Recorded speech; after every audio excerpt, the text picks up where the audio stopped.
Yes. Good morning, students of class 12th. Today in our economics class, we are going to do MCQs of chapter number 8. As we have completed our chapter number 8, today we will do the MCQs, of the same chapter.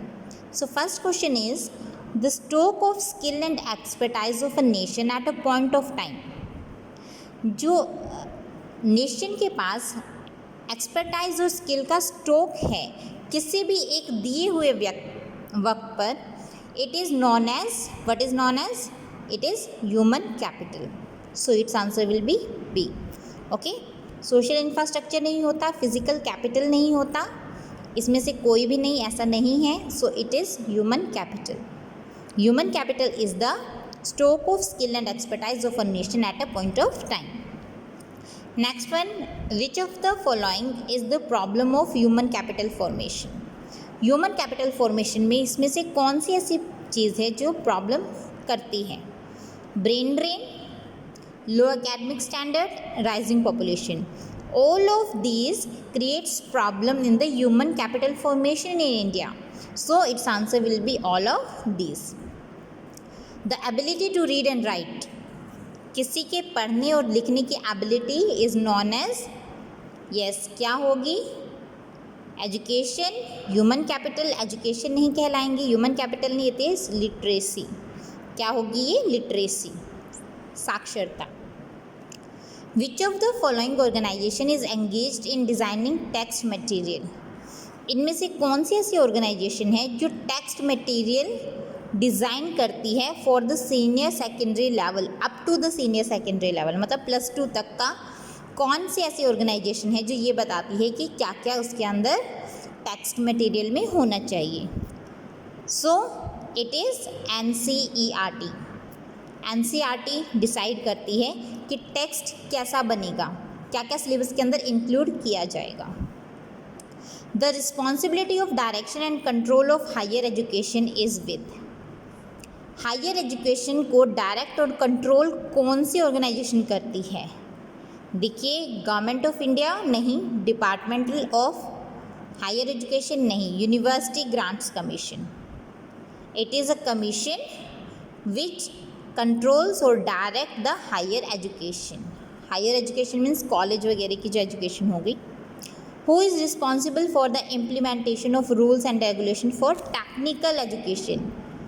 Rules और regulation के लिए कौन responsible है technical area में education के? देखिए, 6th है हमारा, रूल्स और रेगुलेशन कौन इम्प्लीमेंट करता है हमारी कंट्री के अंदर? That is all India council of technical education.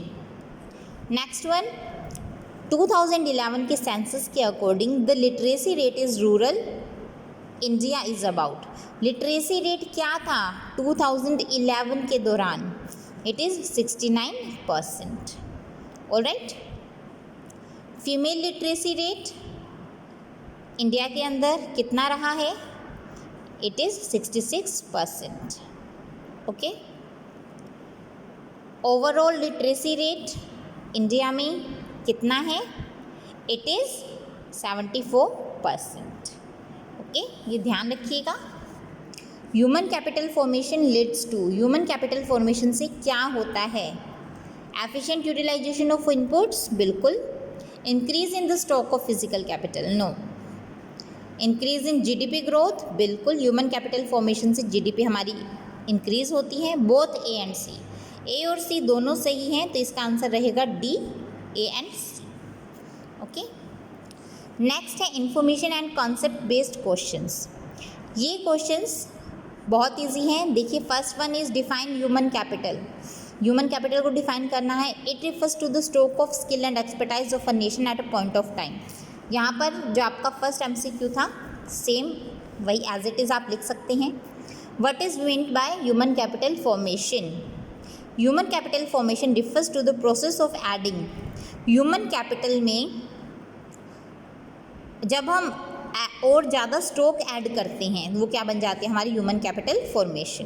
What do you mean by the term sources of human capital formation? इसमें पूछा गया है कि ह्यूमन कैपिटल फॉर्मेशन के सोर्सेज क्या क्या होते हैं, कौन कौन से हैं? These are expenditure on education, education पे कितना खर्च किया गया है, expenditure on health, on the job training, इससे भी ह्यूमन कैपिटल फॉर्मेशन की जा सकती है, study programmes for adults, migration and expenditure on information. Migration का पॉइंट है, देखिए migration it is not related to the country wise, it is related to the state wise, you can say, okay. Within the country migration की बात की जाए, जैसे rural से urban area में आना। What is human development? Human development क्या होती है बेटा? Human development refers to the development of the individuals as valuable personalities. Human development का मतलब है इंडिविजुअल की डेवलपमेंट करना, ठीक है, उनकी पर्सनालिटी के तौर पे और अच्छी एजुकेशन प्रोवाइड करके और उनको अच्छी हेल्थ प्रोवाइड करके। फिजिकल कैपिटल क्या होती है? It is the produced means of production. Physical capital refers to the produced means of production. Physical capital का स्टॉक प्रोडक्शन कैपेसिटी बताता है किसी भी नेशन का। What is financial capital? देखिए एक एक मार्क के क्वेश्चन है बट बहुत इंपॉर्टेंट है। फाइनेंशियल कैपिटल हमारी जो पेपर क्लेम्स हैं, पेपर के थ्रू जो हम क्लेम्स करते हैं against physical capital, physical capital के साथ में। What is on the job training? Training कब? जब हम जॉब कर रहे हों, वो होती है ऑन द जॉब ट्रेनिंग, ठीक है। Training taking place in a normal working situation. Migration refers to the movement of people across different areas like from rural to urban, ये चीज़ मैं बता चुकी हूँ, in the country in search of job opportunities. Brain drain, migration of skilled man power to developed countries. Right to education क्या है? Government of India ने 2009 में एक एक्ट पास किया था जिसको RTE, right to education act बोला गया था। इसके अंदर एजुकेशन हर बच्चे का अधिकार है, मीन्स हर बच्चे को एजुकेशन मिलना ज़रूरी है। हम किसी भी बच्चे को डिप्राइव नहीं रख सकते for his right of education, okay. Next है आपके रीज़न बेस्ड क्वेश्चंस हैं। आज आप ये दो ही कीजिएगा, MCQs और information and concept based questions, okay.